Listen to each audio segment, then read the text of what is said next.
جرح تتساءل أدواه ودماء تحضن. أعوذ بالله من الشيطان الرجيم.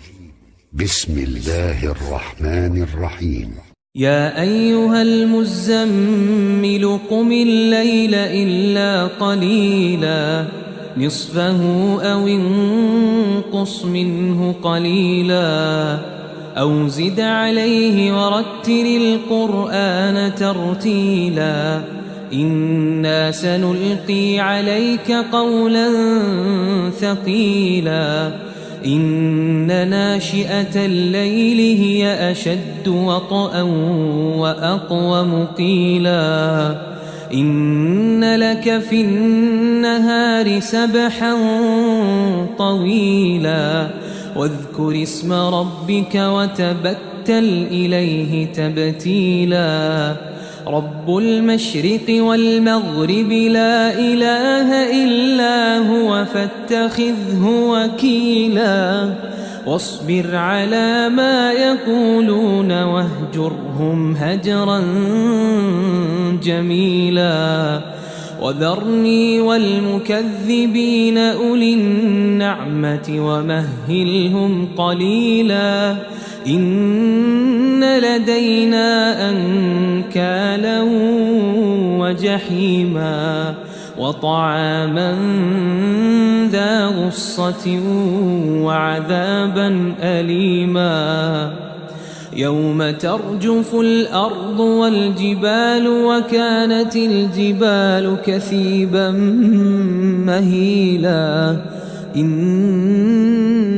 أرسلنا إليكم رسولا شاهدا عليكم كما أرسلنا إلى فرعون رسولا فعصى فرعون الرسول فأخذناه أخذا وبيلا فكيف تتقون إن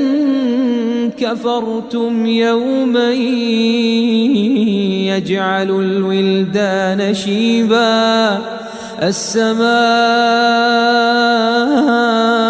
منفطر به كان وعده مفعولا إن هذه تذكرة فمن شاء اتخذ إلى ربه سبيلا إن ربك يعلم أنك تقوم أدنى من ثلثي الليل ونصفه وثلثه وطائفة من الذين معك والله يقدر الليل والنهار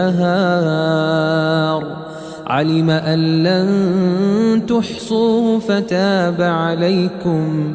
فاقرؤوا ما تيسر من القرآن علم أن سيكون منكم مرضى وآخرون يضربون في الأرض يبتغون من فضل الله وآخرون يقاتلون في سبيل الله فاقرؤوا ما تيسر منه وأقيموا الصلاة وآتوا الزكاة وأقرضوا الله قرضا حسنا وما تقدموا لأنفسكم من خير تجدوه عند الله هو خيرا وأعظم أجرا واستغفروا الله